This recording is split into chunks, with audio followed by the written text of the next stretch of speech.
breaking apart, controlling me, controlling me.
And welcome, ladies and gentlemen, to another fine episode of the Paranormal Portal live stream here on YouTube.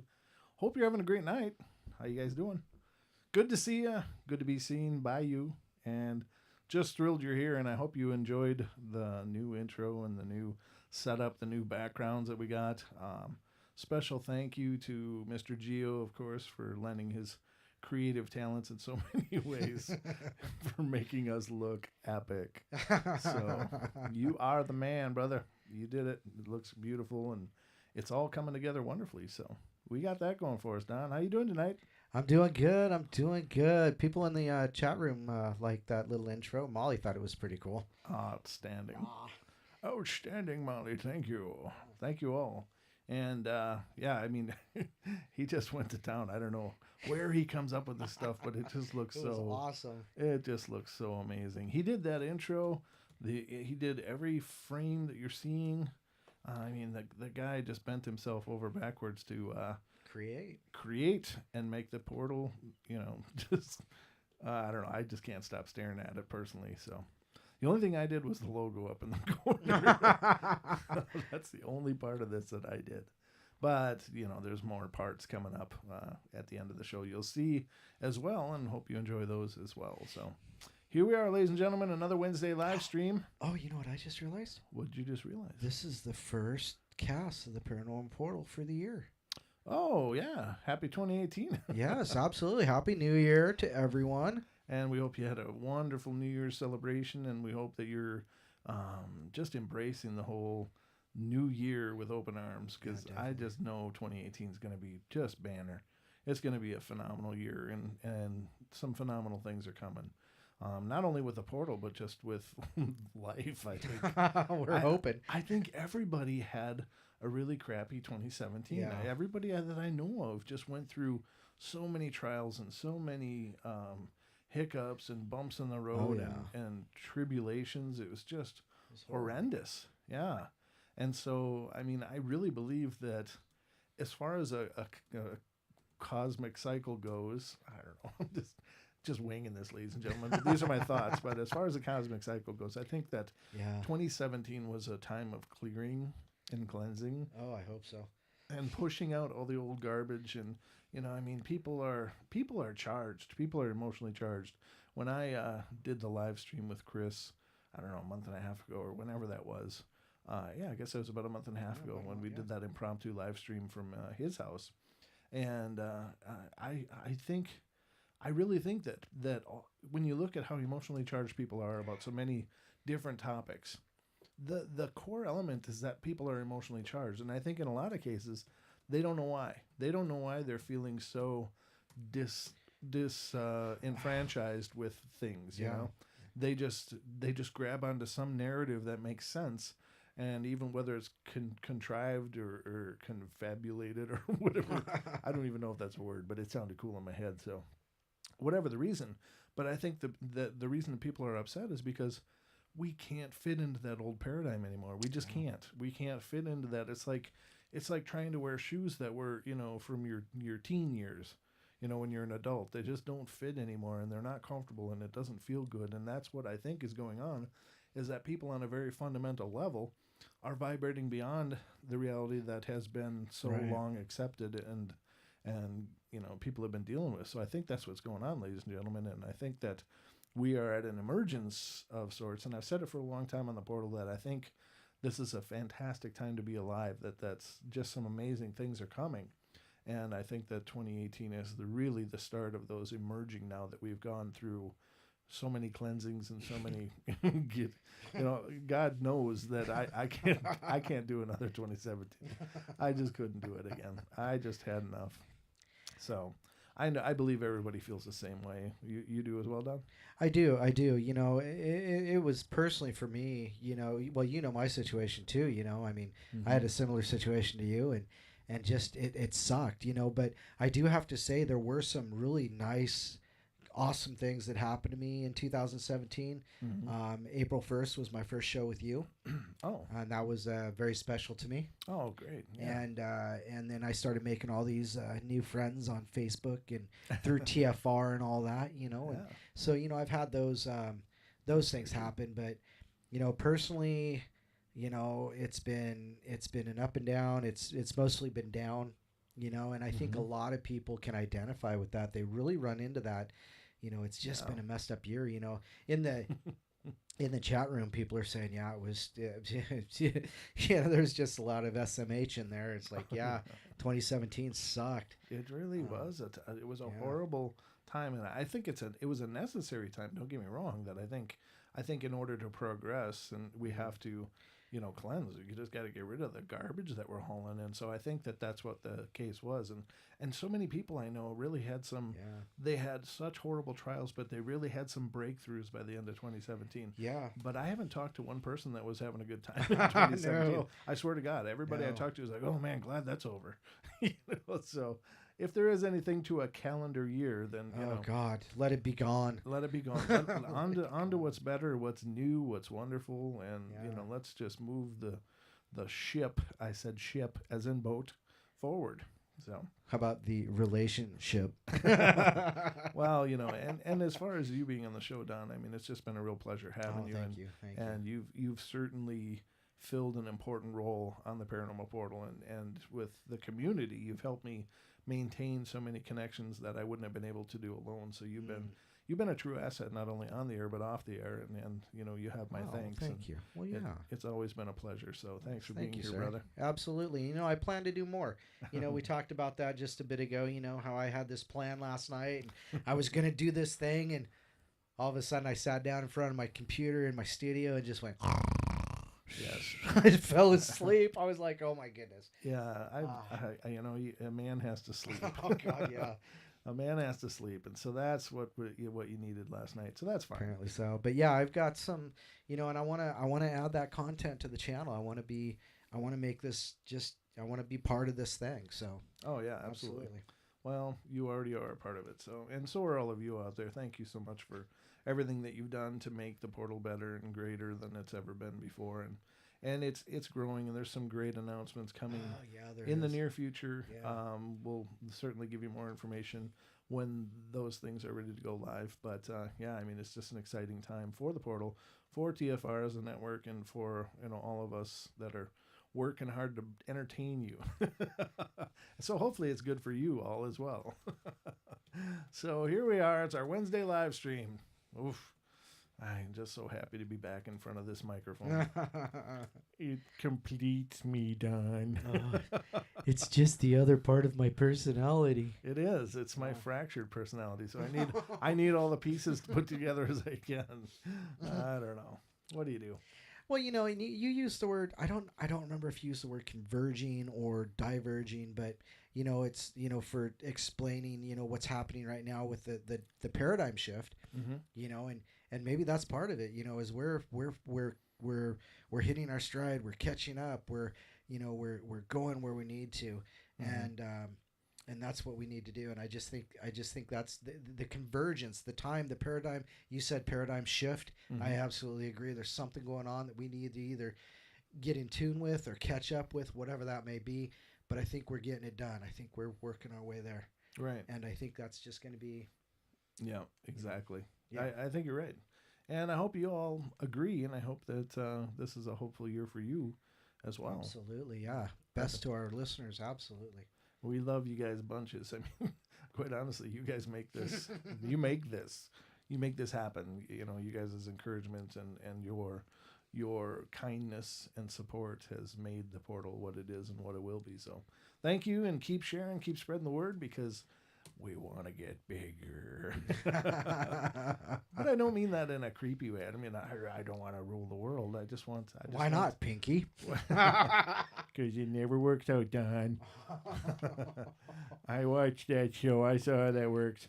But what are we going to do tomorrow, Pinky? Yeah, always taking over the world. But I just want this. It's just something I just adore doing, and I love it. And it's the old saying, when they say, when you find something that you love doing, you'll never work a day in your life. And this is certainly that thing for me. Right. It's not work. This is not work. Right. Yeah. Freaking awesome. I can't wait to sit down and just do it all over again.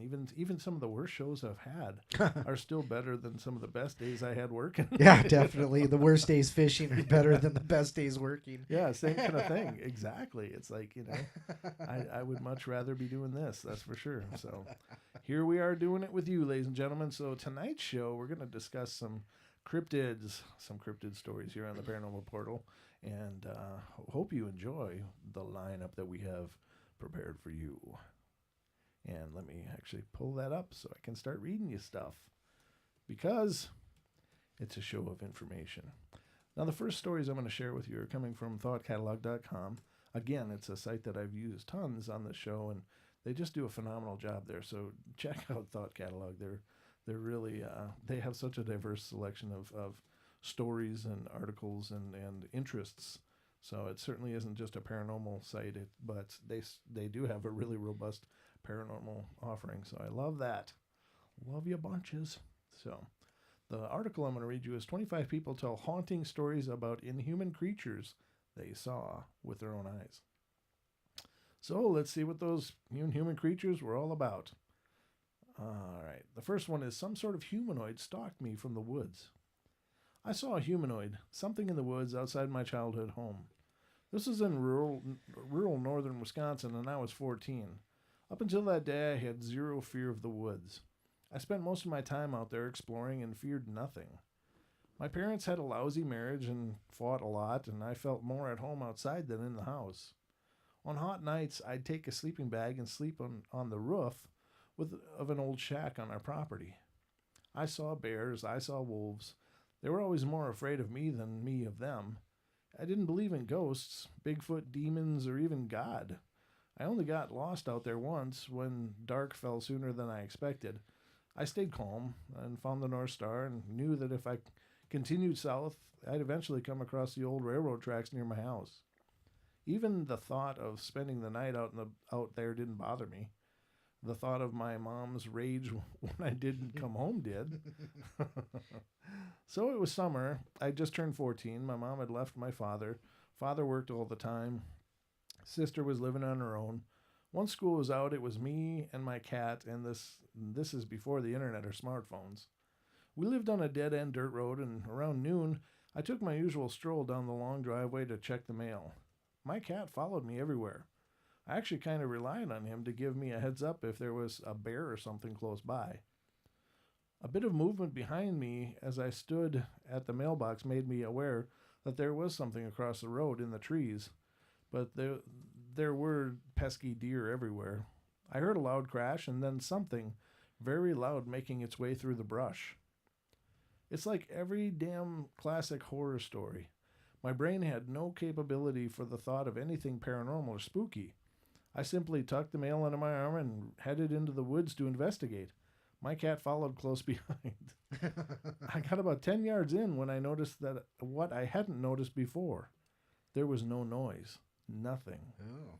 It was a beautiful June day, and there wasn't a single bird singing, no insects, no leaves rustling. It was absolutely silent. At the same time I registered the silence, I got the eerie feeling that something was watching me. I stopped immediately and started scanning the woods for deer. Hunters know what I'm talking about when I say you look for the shape of a deer instead of trying to pinpoint them by the color. That's when I spotted it. 2 brown furry legs on top of it, concealed by tree branches. I went to sigh with relief when my cat hissed. I looked down, and he was completely poofed out with his back arched, looking at the same thing I was. I looked back up, and the legs moved. Not a deer, like a human. Everything happened at once after that. I dropped the mail, picked up my cat by the scruff, and ran for it. Whatever was out there with me was running after me. I have never run so fast in my life. I tore up the driveway into the house, locked the door, and grabbed the phone. I called my next-door neighbor, who was the next chief of police, and he came over immediately with his pistol. He checked out the spot I was in and found nothing. I was so hysterical I was in tears. He stayed with me until I was able to reach my mom and have her come get me. Of course, they thought I was completely high or delusional. I know exactly what I saw and felt. It was broad daylight. I never felt safe in those woods again and stopped sleeping outside. Oh, gosh. Yeah. I love sleeping outside, but, there's just this one point. It's like, there's the one time you really get that bad feeling. It just really ruins things for you. It does. It's like a taint. It's like, enjoying drinking from a clean stream and then seeing a deer upstream relieving itself. It's like, oh, no more. Yeah, I guess I'm not doing that anymore. I guess I'm no longer thirsty. But it is that it's that kind of thing, and yeah. So many people that have experienced Bigfoot or Sasquatch or whatever you want to call them have the same kind of reaction. Usually, it's people that are plenty comfortable in the outdoors, Right. avid hunters, Right. avid outdoors people, hikers, and once they have that experience, they just can't bring themselves usually, in many cases, to go back out there. Now, the other segment of those people become Bigfoot hunters. Yeah. They're going to look for proof and try to bring it to the world to show them that they're not crazy, and that's outstanding, I guess. I'm kind of torn on that, though. I have to, because I love the idea that there's mystery, and one thing that people excel at is destroying what they love. Mm-hmm. So if they ever do prove that there are these humanoid hominids running in the wilderness, it's going to flood the woods with people, which will overload the woodlands and probably change game trails and everything, game habitat. You'll never be able to sleep outside again. Right, it'll just become a new suburbs. Yeah, that's just the way people are. And then the other part of it is that this creature has chosen our absence. It has chosen to avoid us. It has chosen to not be around people. And so how heartbreaking would that be to see this intelligent thing? Apparently they're alleged to have a brain pan larger than ours, so they're believed to be as intelligent as we are anyway, if not more so. But to see something like that in a cage or in a zoo, or it would just break my heart. It would be fascinating to see once, but at the same time it would be heartbreaking because something it would change. Yeah, something beautiful will have been corrupted, that managed to avoid that for all of this time. I don't know. That's just me getting up on my soapbox again, ladies and gentlemen, but I got the mic, so you get to deal with it. I don't know. He is the MC. I am the master of ceremonies. At least I'm a master of something. All right. She watched as a bird transformed into a woman. Ooh, that's bizarre. Okay. Let's see what that's all about. I was a baby when this incident happened. Oh, okay. All right. All right. That's. I remember those days. I think we might have hit a flaw in the whole dialogue here. Although I do have my earliest memory, Don, and I kid you not, is having my diaper changed. And I was not like a late potty trainer. So I wasn't like 5 years old when now I want to share mine. I remember me being passed across the table from my mother to my grandmother. And it's like, a baby, you passing, your son across, when he was a baby. I remember that feeling of going across the table at that, pre 2 years old. Oh yeah. So yep. I mean, and I have it. It's such a clear memory to me. It's crazy. That is cool. And very rare to have memories that early. I guess we're kindred spirits, Mr. Longbeard. Well, that's why we're here. That's why we're here, ladies and gentlemen. So anyway, let me get back to the story and see what the hell she's talking about. I was a baby when this happened, but I believe my sister, who was around 5 years old at the time. Oh, okay. So this was related. Oh, okay. All right. It makes a little more sense. Heard the story from an older sibling. Right. Gotcha. My cousins, aunts, and uncles were at a birthday party one Saturday in my grandmother's house in Houston, at my grandmother's house in Houston. All the adults were inside the house around dusk, but the older cousins, ages ranging from 4 to 8, and my sister were outside playing. My sister isn't sure who noticed the bird in the tree first, but soon all of the cousins noticed it as well. The bird was perched on one of the lower branches, just staring at them. Before their horrified eyes, the bird began transforming until it was a woman. Wow. A woman sitting on the branch leering at them. As they began shouting and screaming for their parents, the woman became a bird again. By this time, the parents had come out to investigate the commotion, but the bird wouldn't budge. Not until my grandmother, a formidable and salt-of-the-earth type of woman, went outside did the bird fly off. The house is creepy. It's still in the family, and I've had some other strange experiences, as did my mother. It was in the family since my parents were young teens. My cousin owns it now, and it's still creepy and old, and he doesn't really like living in the little yellow house either. But the beautiful roses my grandmother planted, strange things have been found. Animal bones, guts, melted candles, and other witchcraft type of things. A lady in white has also been seen moving from room to room in the house by past house guests. Wow, that's creepy. Huh. That is creepy. That is creepy. I gotta say, I don't pretend to know what's possible and what isn't. It seems really, really hard to believe, but then again, you have to wonder if the bird was really in corporeal form, or was it, just in spiritual form, so that they could see it. It was manifest enough to see, right? And therefore it could transform and do whatever, but it looked like it was really there to them. But you know what I mean? It's like seeing an apparition that isn't actually there, but people swear it was as real as anyone they'd pass on the street. Well, I just thought it was funny that when Grandma came out, that was pretty much it. It was gone. See ya. I'm out of here. Oh, here comes Grandma. She knows what it is. Right. Well, Grandma might have been a formidable Wiccan for all we know. You know what I mean? Really. A real salt of the earth lady. Yeah, exactly. I mean, that's definitely a possibility that she was not just a simple woman as she seemed. Yeah. Someone who could actually make things happen with that bird. Yeah. Good or bad. Right. Oh, yeah. Look, squab. Yeah. What? What's squab? Squab is pigeon. It's a nice way of saying I have a pigeon on my plate. Oh. Kind of like geet. Okay. You and your food knowledge are just... They'll all end up on the grill eventually. Don's grill of doom. This one is, I witnessed an alien abduction. Oh, that's bizarre. I guess that would be a haunting story. Excuse me. A little bit of the coke fighting back. Hey, that's you. Not that coke. I gotta wipe my nose. No, sorry. Just I had don't to go there. Homie, don't play that game. All right. I witnessed an alien abduction. Witnessed an alien abduction back in 2001. This takes place when I was 13. A friend of mine wanted me to help her grandparents set up their computer. I said sure and ride my bicycle over to their house. I get there and clouds appear, so I decided to make this pretty quick. I set up the computer and install AOL for them, showing them how it all works and such. They go back and sit on the couch while I get my backpack and get ready to leave, as their other granddaughter, who was about 4 to 6 years older, I can't remember which, was sleeping in the other room. All of a sudden, a cold breeze went through the room. It was odd, as all the doors and windows were shut. The grandparents looked towards the kitchen, and what I saw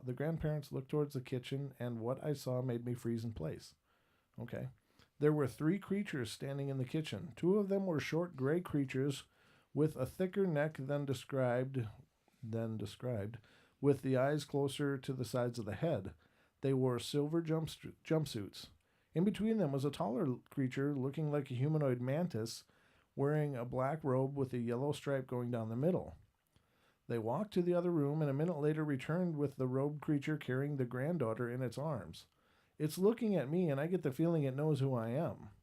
I don't know why I got that feeling, but I did, and I was scared.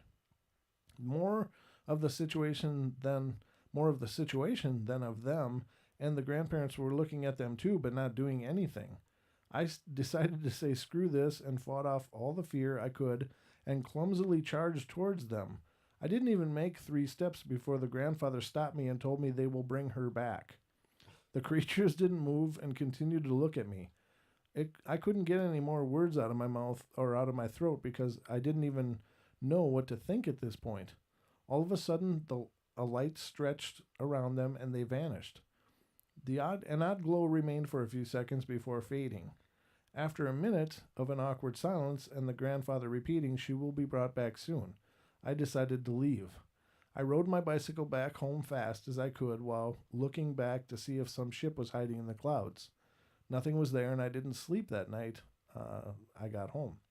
The next day I did tell my friend what happened, and she did tell me it has happened before. The grandparents and other family members have tried to stop it, but to no avail. They just accepted it with a look of defeat and moved on. Granddaughter was brought back after a few hours. A while after this, their whole family moved elsewhere. I've heard from other people who claim to experience similar events, and I feel they are legit. Wow. That's a bizarre one. Usually people are like incapacitated. Yeah. When the aliens kind of appear, they like brain zap them so they really can't move, and having recollection as well is pretty bizarre. That is crazy. You know, especially if the grandfather just looks up and goes, "Well, they'll bring her back."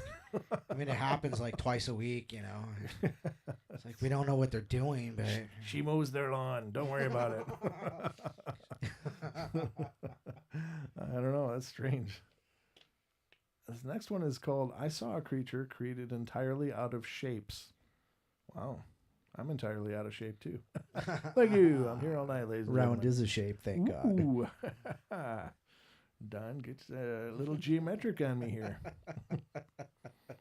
All right. Okay, so I used to live in Vancouver, Washington. Is there Vancouver, Washington? Yeah, there definitely is. Yeah, okay. It's 5 minutes from Portland. Okay. All right. On a cul-de-sac, Orchard Dell Court. It was T-shaped cul-de-sac with another road going off of the side of the T. So I was heading to school at about 8 a.m. that morning. I only had to walk about a block from my house to where the cul-de-sac meets the main road, St. James Road. This was your typical everyday route that I took, however, that morning was different. When I got close to St. James, I looked up from my feet, and across the road was what I can only describe as a creature. It was made entirely of black spheres in the shape of a man. It definitely had 2 legs and 2 arms and a torso and a head. But again, all that made up of black spheres, about a foot wide, a little bigger than a basketball. All of the spheres had a texture to them I've never seen before. That is creepy enough, but it was dancing around a pole across the street. It's a pole dancer. The thing is, and that's pretty hard to convey, is that this thing projected nothing but pure malevolence. I felt that this thing was bad. Really, really bad. I would not say it was evil. It was just bad. I'm not sure what that means, but okay. It's like the difference between saying a man can be evil, but a man can also be good. This thing could not have the possibility of being good. There was no way. It was bad through and through. Anyways, when I looked at it, it stopped dancing, looked at me, and just popped out of existence. It did not fade. It did not make any sound. It was just there one moment, and the next moment it was gone. I was very freaked out by this, but it's not like I was hurt or felt bad. I was just freaked out. Anyways, I just went to school like normal, if not a little shaken. Well, that night there was some kids racing cars drunk, and there were 4 or 5 people killed. The driver and all the passengers all died instantly. When I went out with my father to the corner where it happened, I was shocked because it was the exact same intersection where I saw this thing the previous morning. I cannot help but think I saw something strange that morning, something I was not supposed to see. Whatever that creature was, it was bad, bad news. Huh. You know, that makes me think of those, you know, the commercial with the, it's an insurance commercial, and the squirrels run out in front of the car, you know, and then another squirrel runs out and, you know, high fives them, fist bumps them, and they do a little dance. You know, it's like, is it like a precursor? It's like, you know, somebody saw something malevolent there, and it was just waiting for its chance. Yeah. You know? Yeah, it could like be. a squirrel. A foreboding of sorts, yeah. Squirrels are malevolent. Fluffy-tailed rats. I got a fluffy-tailed rat that'll get up on my lap and eat peanuts. He lives right out here and comes up every time I'm outside. He just comes up, and I'll hold a little peanut out, and he's climbed up my leg before to get the peanut if I don't bend on down far enough. They're better if you feed them walnuts. Walnuts? Yeah. Well, when you grill them, they've got this nutty, they really do have this nutty flavor. It's crazy. Midwestern squirrels are awesome. I don't know how. They just, so many, you know, hickory trees. I don't know. I don't know how to explain it. I don't get paid enough for this, ladies and gentlemen. I share a beautiful story, and you put it on the grill. What the hell's wrong with you? So your lights are out of sync again. Oh, are they? Yep. Oh. Well, they did good for a long time. Yeah, it's just a timing issue. Oh, maybe they're coming back in. Ooh, are they? Let's just... No, they're going out of sync. That one turned white. That one turned purple. Yeah, they're in a whole different game now. But they were synced up perfectly. I got these little dragon sconces above on the wall here. You got them for Christmas. I got them for myself, and then my wife wrapped them up. They're going under the tree, and I'm like, no, they're supposed to go up on the wall.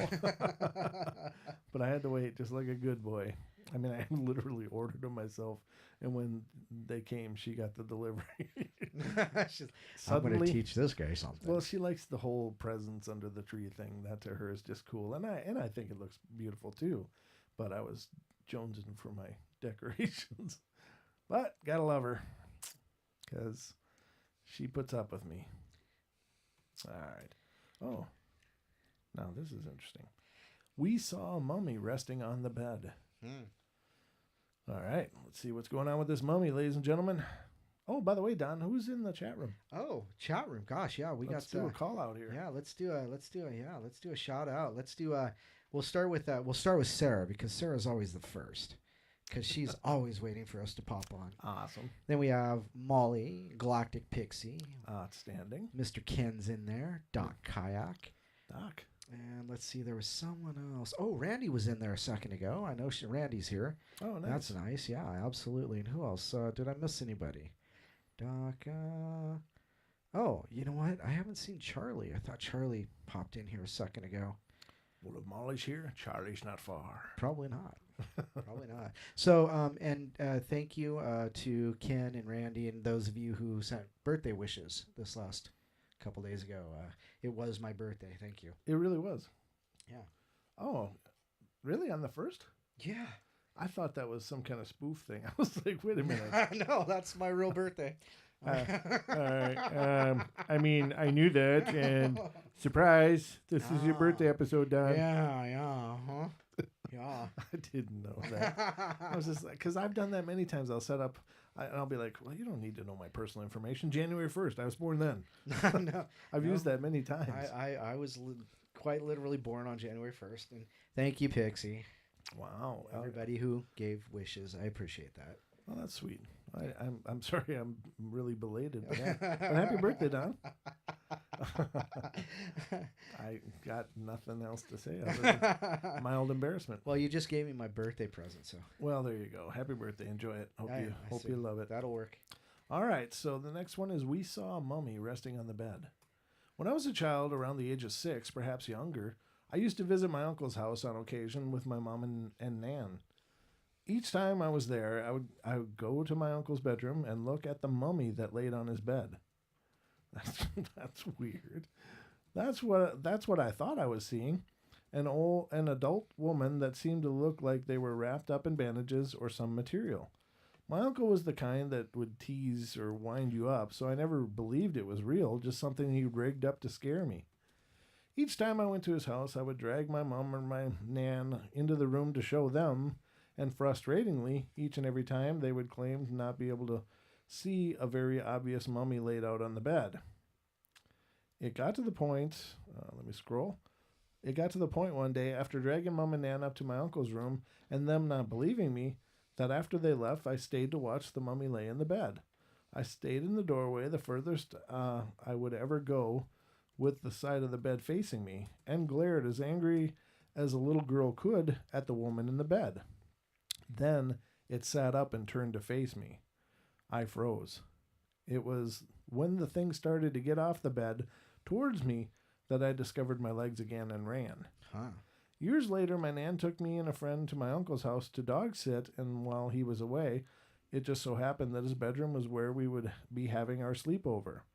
The room had been changed, and there was no mummy this time around, but retelling the story was enough to freak us both out for the night, though it didn't stop us sleeping. My mom and Nan recall me asking about the bandaged woman in the bed, and other weird things I'd seen and experienced as a child, but no one else had experienced a mummy in that house. Huh. Very interesting. Wow. Yeah.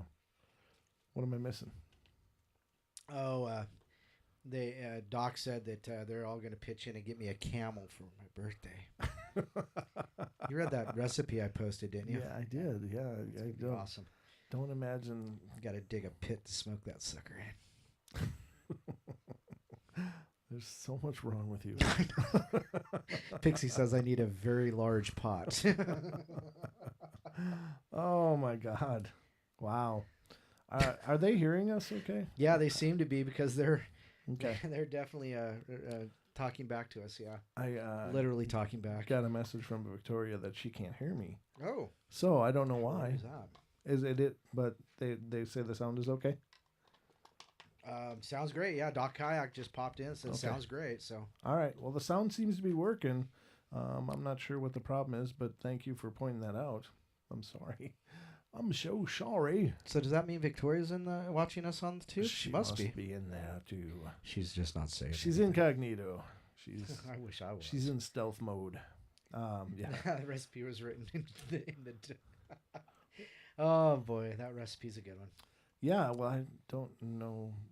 I didn't know people ate camels. Oh so yeah. I thought they just rode them through deserts and stuff. I've told you about my llama hamburgers, haven't you? Did you see his face when I said that? He's just like, You'll see it about 3 seconds when the stream catches up to my reaction. I was just like, oh my God. And here you go. Yeah. There it is. That's awesome. Yeah, no, I'm pretty sure you've grilled about every kind of meat that's legal. And I gotta admit, you're very good at what you do, but feeding the masses. Yeah. Yeah, exactly. The next one is a mysterious creature appeared inside the house. This happened when I was 7. I grew up in the military base. We lived in the PMQs. What does that mean? PMQs. I'm not private military quarters. Oh, well, that sounds good. We'll go with that. Private military quarters. Not entirely sure on the age of the houses, but our basement did have a bomb shelter in it. So I had just broken my leg, and my dad moved my bed to the living room and set up my computer so I could play Buzz Aldrin's Race to Space whenever I wanted to. Coca-Cola. Oof. I was given a frying pan and a pot if I ever needed anything in the middle of the night. Wow. Thunk, thunk, thunk, thunk. Yeah, what a way to wake up. Somebody beating a pan. All right. So it's God knows what time, and I'm woken up by a sound. I look around, and I don't really see anything until I notice a hand peer out of the entranceway of the living room. I immediately look at the TV to see if I can see a reflection. I do, but it looks like a man my father's build and height, but the uniform is wrong. My father a few times was called and deployed on moment's notice. I could just tell this was a World War II uniform. So I freaked out. I grabbed the frying pan and pit and began slamming them together as hard as I could. I think it meant pot, but frying pan and pot. The figure in the TV just walks away into the dining room and then turned to the kitchen, from what I could tell. Just as he turns, my father is already in the living room asking what's wrong. I replied, someone's in the house. He immediately goes for his baseball bat and starts searching the house and checking the locks and windows and gets on the phone and calls the MPs. And before I knew it, he and the neighbors and the MPs are outside securing the whole damn neighborhood. They never found anyone, but I've never had similar experiences since then. Okay, so they live on base. Yep. And the dad is a active military. Yep. And he goes and gets his baseball bat. Really? Well, that's the funny thing, though. On base, they don't, well, I hope that's changed now after some of those shootings, but they don't allow the military people, unless they're guards on duty, to be armed. That's probably true, too. So... yeah, that's right. Yeah, they just say, well, you're on a base, so screw you. I don't know. You'd think they would trust them to have firearms or something, but yeah. That'd be spooky, but I don't know. Oh, Shauna at Geeks Paranormal just popped into the chat room. So, hello, Shauna. Hey, Shauna, welcome to the sitting show. With Victoria, our friend Victoria. That's wonderful. The more, the merrier, folks. She saw a humanoid completely covered in fur is the next story. Not my story, but my mom's. Sorry. When she and my aunt were young, they were playing with some neighborhood kids in the woods across the street from their house. She claims that they heard a noise from above them, looked up, and saw something crouching in the branches of the trees. She said it was a humanoid about 7 to 8 feet tall, completely covered in fur. As soon as it noticed them, it leaped down from the tree and sprinted further into the woods. Of course, they were all terrified and ran back to the house. They never saw the thing again, but both my mom and my aunt are adamant that it happened. It sounds pretty typical of a Sasquatch Bigfoot behavior. Mm-hmm. They're known to use trees and to navigate their way silently through woods. They can, they're part primate, I guess, so they probably don't have a lot of trouble with it. But that, if it's 7 to 8 feet tall, covered in hair, and up in the trees, you can bet it's not something normal. Yeah, it ain't Shaq. So, there you have it, ladies and gentlemen. I had a terrifying experience with extraterrestrials. Here you go, Don and Doc. In October of 2016, I experienced what I believe to be an extraterrestrial inside my house, followed soon after by 3 extraterrestrials in my house. Inside my house, followed by 3 extraterrestrials so did in the first house. One leave and the other 3 come back? I don't know. That's not very well written, is it? It was a normal Friday evening at first. My dad, I was in college, living with him at the time, had gone to sleep at about 10 p.m., and I stayed up till about 11:30. At 11:30, I turned off my TV and went to lay on my bed, where I promptly pulled out my phone and began browsing Reddit. This lasted for about 45 minutes before I finally decided to go to sleep. I realized that my throat felt a little dry, so I got up to get some water from the fridge. My room used to be a second living room of the kitchen, off the kitchen, so there's no door on the frame, only a thick curtain. As I approached the curtain, everything was normal. It was just a normal night. The only thing that seemed a little off was how quiet it was. There was no crickets, cicadas chirping outside, which were always there. I lived in a secluded country ranch house, which is unusual. Unusual. Sorry. I gotta remember how to read. I could still hear my dad's white noisemaker in his bedroom. Oh, I see. Okay. Though, he uses it to help him sleep. It felt a little like a normal late night. I pulled the curtain aside to step out into the kitchen and experience the single most terrifying thing of my entire life. Behind the curtain was what I believed to be an extraterrestrial/alien. It was facing the hallway to my dad's room, and it was in a crouched position. We had a nightlight plugged in right above the kitchen countertop, so I assume it was trying to avoid that light. Its skin color was sort of dark gray, gunmetal color. As I pulled the curtain all the way back, the alien turned his head sharply to look at me. I gasped and was immediately overcome by an immense sense of dread and terror.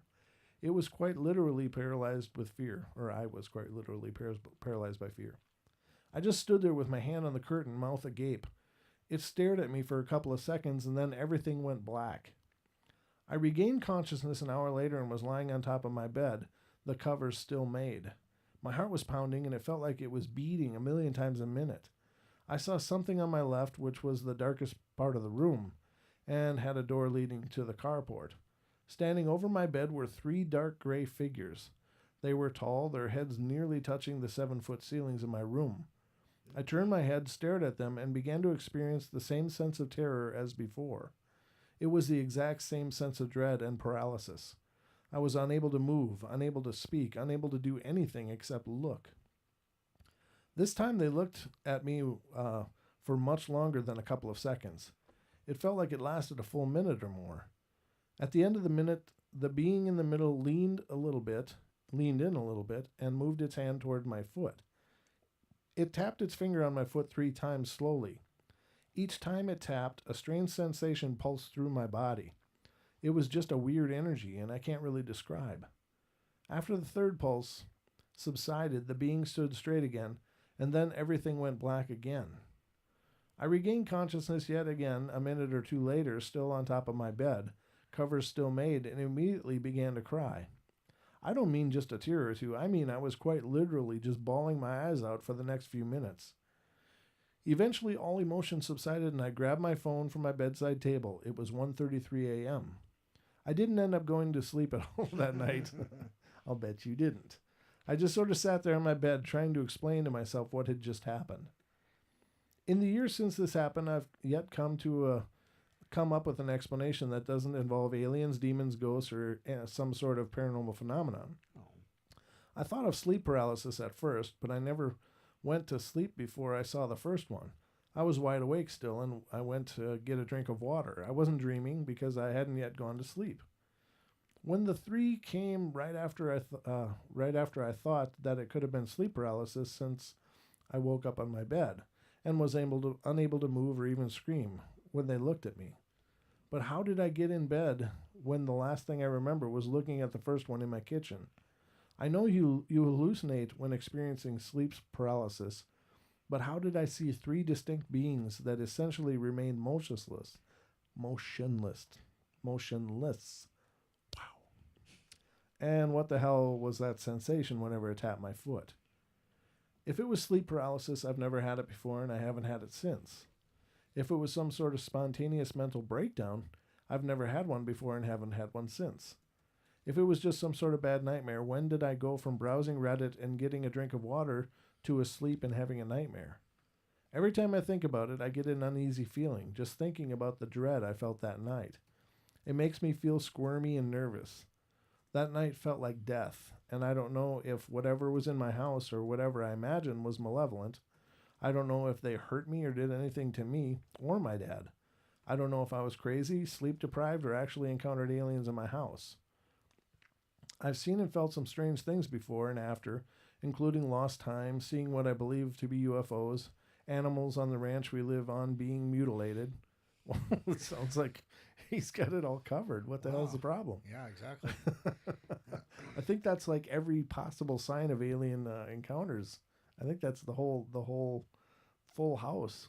Yeah, I think he pretty much rolled a There might be a royal flush. I don't rolled double 6s on that one. Yeah, exactly. Boxcars. The last time thing was a little freaky. I was texting my brother about Fallout 4 in the middle of the morning. I was in the middle of a response laying on my bed in my room when all of a sudden I was sitting on the couch in the first living room opposite the kitchen to my bedroom. 7 whole hours had passed, and I didn't remember any of it.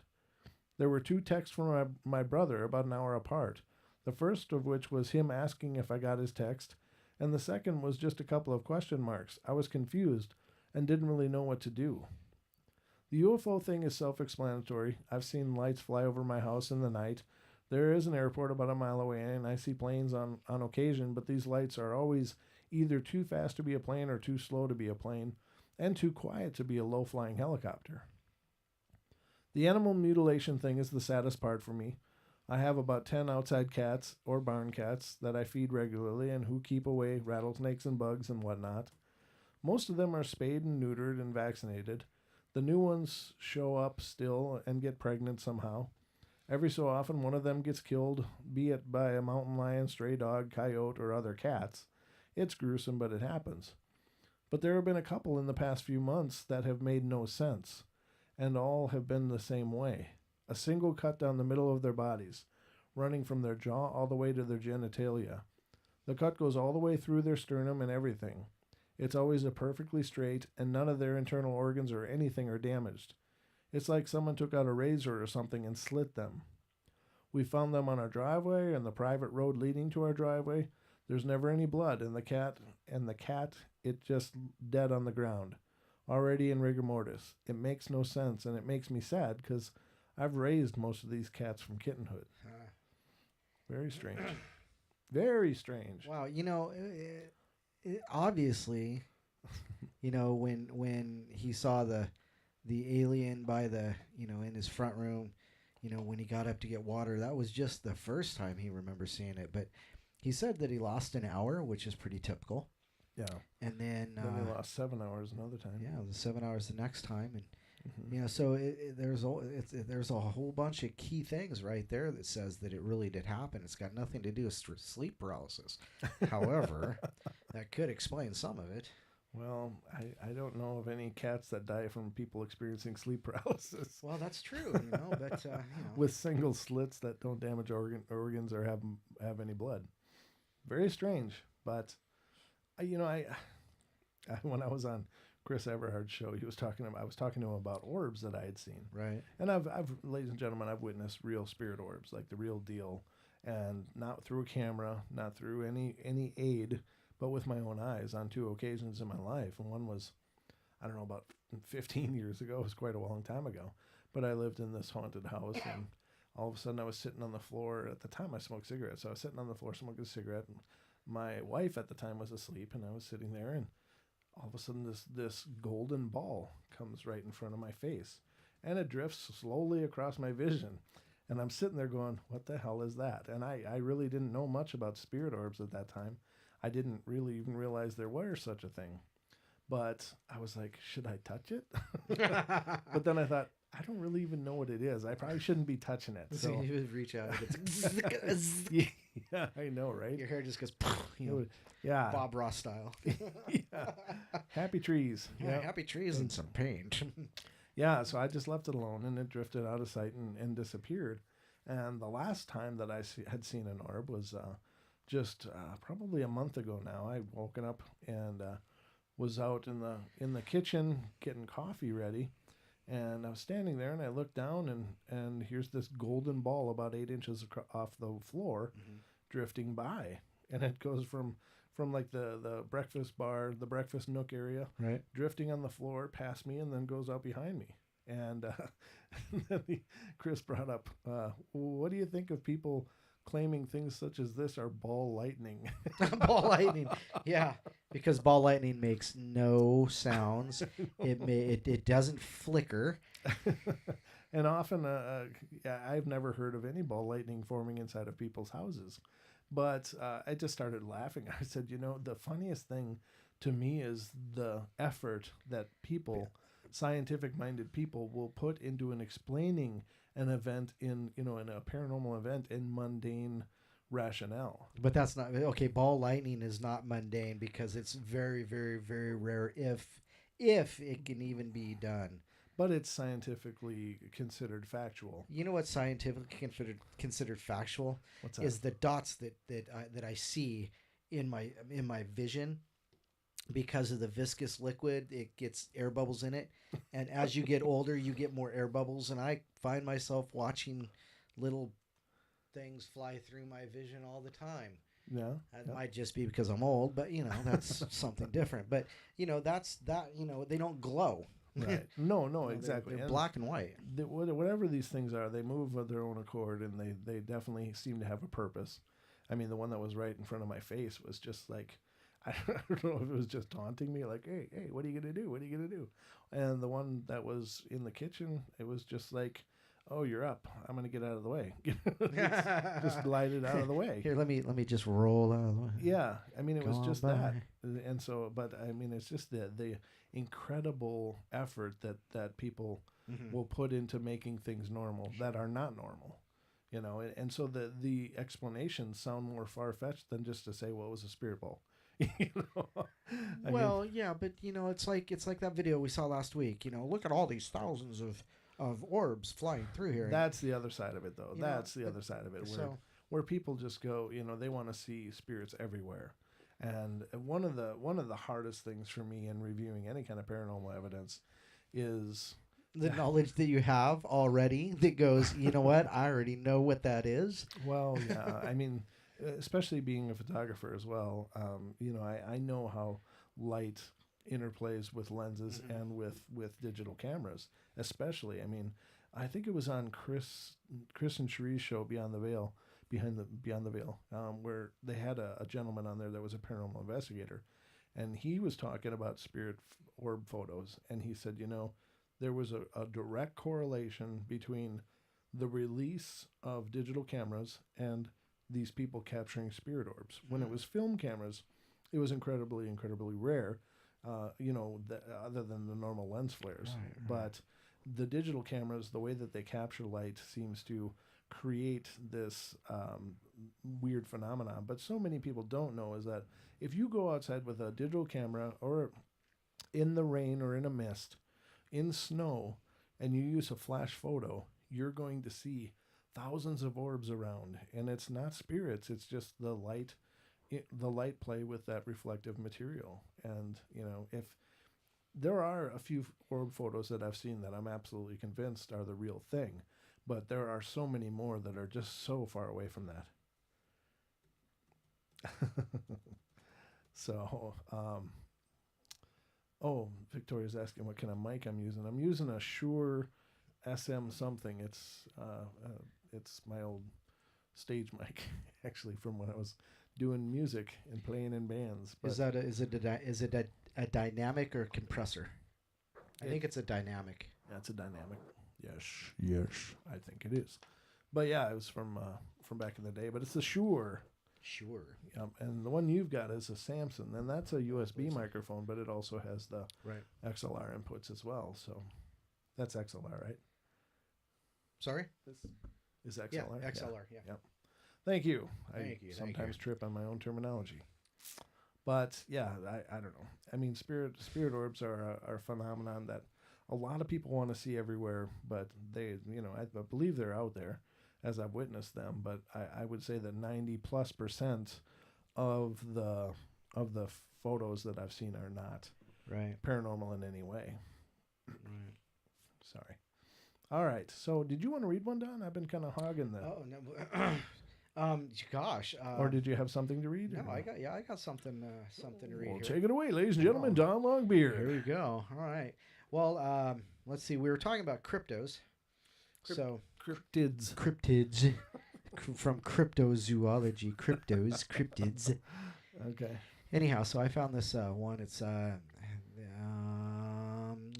the following account comes from an anonymous Chicago police officer. Okay. It says, I'm going to tell you about something that happened to me on the 9th of June. The 9th of June. It says the 9th of June, 29th, 2017. That makes no sense. In Chicago, Illinois. I'm reporting this on my own volition, and I'm wanting to stay anonymous due to the fact that I work for the Chicago PD and don't want anybody else to know that I submitted this report.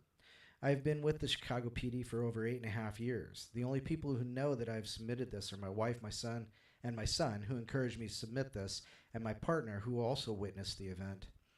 I want you to know that I'm of sound mind and health and don't want any publicity other than just reporting this incident. I also want you to know that I'm not prone to fits of fantasy or hoaxing anything that I see, especially while I'm on duty. It says on the night of June 29th, 2017 at approximately 11:15 p.m., my partner and I were on a routine patrol and approaching the intersection of West 81st and South Throop in Auburn Gresham neighborhood of Chicago, Illinois. We were flagged down by a group of people who were pointing to the top of an apartment building that was on the corner. We pulled over and they immediately started telling us to look up at the building. Many of the people were frightened and very excited about seeing what they had seen.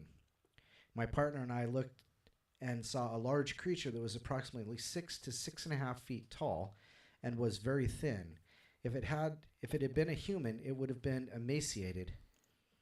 This thing was standing on the top of the building and had what looked like a pair of very large wings that extended out at least 8 to 10 feet from tip to tip. No discernible features. It just looked like a black shadow with wings. My partner and I both thought it was somebody trying to jump from the building and maybe wearing a costume of some type.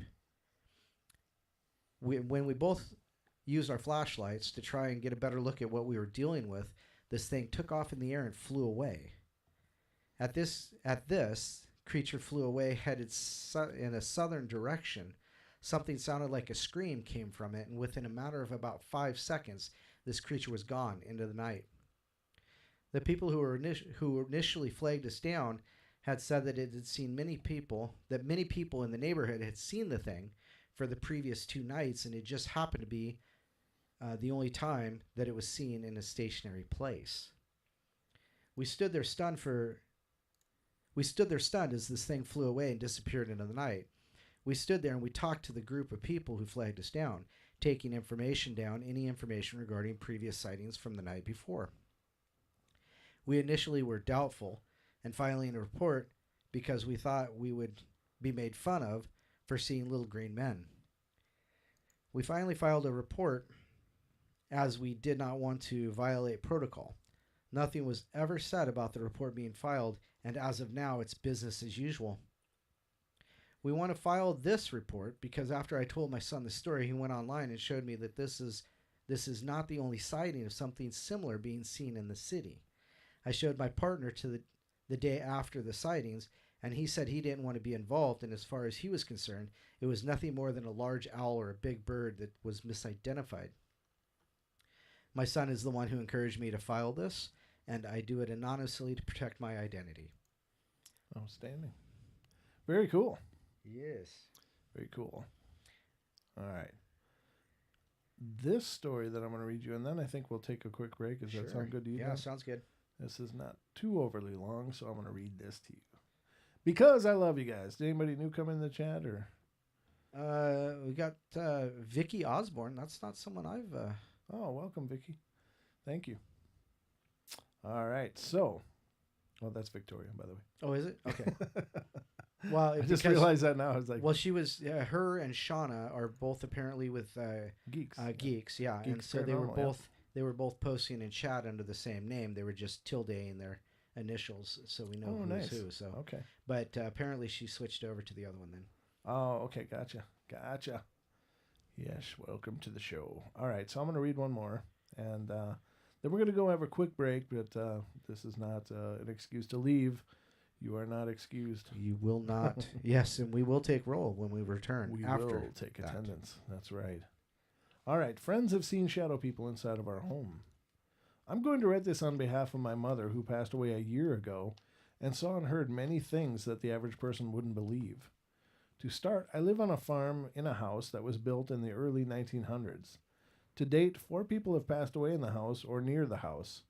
My great-grandma died in a rocking chair. My great-great-grandpa was riding in a wagon down our driveway when his team of horses got spooked, and he flew off and broke his neck. Ooh. Yikes. A hired man's wife fell down the stairs while she was pregnant and hemorrhaged and died. Oh, my God. And my aunt died in the old bedroom at age of 2. Oh, that's horrible. Over the years, my mother and brother have experienced many different spooky things on our property. In the early 1980s, they both heard footsteps walking up and down the upstairs hallway in the middle of the night. My brother was alone once, and he was outside doing farm chores. It says choirs, but it's chores in the dark. He was maybe 500 feet from our house. He had the urge to look over, and every single light in the house was on. My mom has heard people whispering her name. She's heard creaking noises in the house and sounds as if something had fallen, big crashes, etc. My father has been oblivious to everything, has never heard any of it. Those fathers. In 2004, my mom went outside to fill our wood stove at about 10 p.m. On her way back to the house, she got the feeling that she was being watched. As she turned to look to her right, she saw this very skinny, gray being standing below our house, staring over its shoulder at her. She got this intense feeling that it wanted her to see it. After a few seconds, it bolted away from the house. She was so freaked out that she sprinted into our house, locked the doors, and collapsed on the floor in hysterics. For years, she'd never tell anyone the story. This was a particularly interesting experience, as in the late 1960s, our neighbor just over the hill had gray aliens walk into his barn and actually talk to him. What? Wow. Nice. Not sure what they're growing in those hills. It was investigated by some big shot UFO investigator out of Chicago, too. I personally had never heard or seen anything in our house until recently. Over the years, friends have come over and saw shadow people in our house or hear the pitter-patter of a small dog feet on the floor upstairs. As I said earlier, my mother passed away about a year ago, and we have her urn sitting on the table downstairs just below my bedroom. For about 3 months, every night I was in the house alone. My dad is a trucker, so he's gone for a week at a time with a 5-day break in between. I would hear this pounding noise every 30 seconds coming from somewhere in the walls, and as I tried to fall asleep. I've heard crashing noises, and my dog has perked his ears up because of them. A lot of people are too freaked out to stay overnight in my house without my dad being there. Gee, I wonder why. And I'm starting to get that way, too. So that's really cool. Cool stories. I don't dispute any of them. Gray aliens just walked into the barn next door and started talking to the guy. They got to do something. Oh, yeah, because they got bored. They just happened to be in the neighborhood and stopped by, right? Sure. They're trading meatball recipes. How is that? Yeah, it's always meat with you, Don the carnivore. So if I call you a carny, it has nothing to do with the fairs. It's just a carnivore. It's Carney Don. Carney Don. So, ladies and gentlemen, we're going to take a break quick. Don't go away. We got a neat break slide coming up here. He's so happy with this new stuff. He worked so hard on this. This is awesome. I've worked for days putting all this stuff together for you guys because I love you and want to give you the best show I know how to give. So we will be right back, though, so don't go away. Again, we'll be right back. Don't go away. One more time, we'll be right back. Don't go away. We will take attendance. Yeah. So, no, it's just going to be a quick break. I got to run to the loo. So, the water closet, or whatever else you want to call it. The privy. What are you snickering at? Oh, Pixie says Don should be eating a big grilled chicken leg on the show. It's just give him a turkey drummy to come up here and gnaw on. Either that or a rawhide chew. I'm not sure which. I'm trying to post a recipe for this meatball soup that I found. It's pomegranate meatballs. Are you seriously going to post recipes during the show? Well, Doc asked what the new soup recipe was. I think you just give Doc a link. You can't give links over YouTube. Anyhow, I thought we were going to break. Yeah, we were. Don't post a recipe. You're going to make me hungry. All right, we'll be right back, ladies and gentlemen. Don't go away.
And we are live. There we go.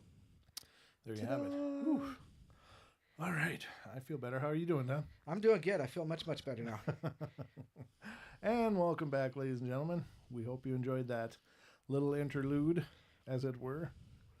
But we are back. Did Regula pop into the chat room? She better. I don't know. Somebody's talking about her. I don't know if she did or not. I don't know.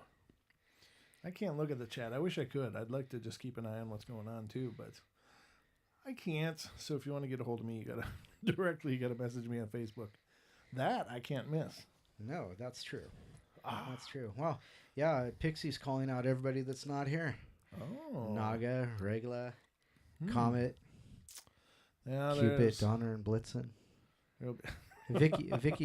Victoria wants that song, by the way. Oh. You can't give it to her. Tribes? No, you can't give that to her. Oh. Because that's and then Ken said, "Hey, can I use that in a YouTube video?" Like, wait, we haven't even used it technically yet for what we were using it for. Yeah, I actually wrote that for a Sasquatch video, an investigation Don and I did. And I don't mind sharing it, but I'd like to finish our video version of it first, if you guys don't mind. But I will take note that you'd like to see it and use it. That's fine. But I will send it to you as soon as I can. All right, so moving along. Let's see. Moving. Keep the puppies moving. Oh, yeah. I was downstairs and like, welcome to Carney Don's Meat Corner. Carney Don's Meat Corner. It's like a show on the Food Channel here sometimes.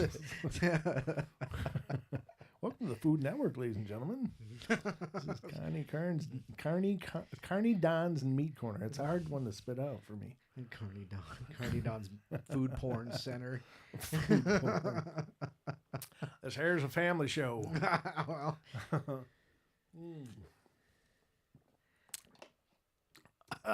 Sorry, ladies and gentlemen. Don, did you have another story you'd like to read? Sure, I could read another one. Let's see here. Then I want to read more myself. Oh, no, that was my meatball recipe. Hold on. Which Don will be happy to email you, Doc. Here we go. Oh, you know what? Nothing really came up. Okay. I don't want to read that one because that's... Yeah, you know what? Let me look for another one. I'm sorry. No worries at all. Let me read this one. It says, I came across Bigfoot deep in the forest. Let's do that. Deep in the forest. Deep in the forest. You got a much deeper tone than I do. So you need to put that harmonizer on on your microphone. Yeah, I do. I gotta get that up here. Yeah, we're gonna prepare a dish, Victoria. Don, next show we're gonna have Don bring in his portable grill and we'll serve up something here. Oh, do it Korean style on the desk. Right there, you know. Oh yeah, this is salted beef tongue and that's a mackerel and after that we can discuss fire safety, ladies and gentlemen. Never use charcoal in the house. Oops. Now they tell me. All right, I came across Bigfoot in the deep forest. I was hiking up the Cascades in Oregon. Where are those down? Those close? Yeah. I mean, they're west coast of Oregon, but yeah. Oh, okay, west coast. Yeah. All right, so they're a bit of ways. Okay.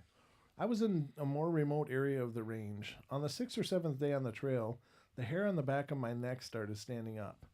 I chalked it up to being a mountain lion in the area, but the weird thing was the uneasy feeling never left. The night is when I heard the howling. It wasn't wolves or bears or any other animal that I have ever heard. The closest thing I could relate it to is the noises apes and monkeys make. They persisted for the next few nights. Eventually things started rummaging through my campsite. Naturally, I assumed it was a bear or raccoons, but on the 11th day, I woke up and my food bag was removed from the tree. Something had cut the line through. All my food was gone.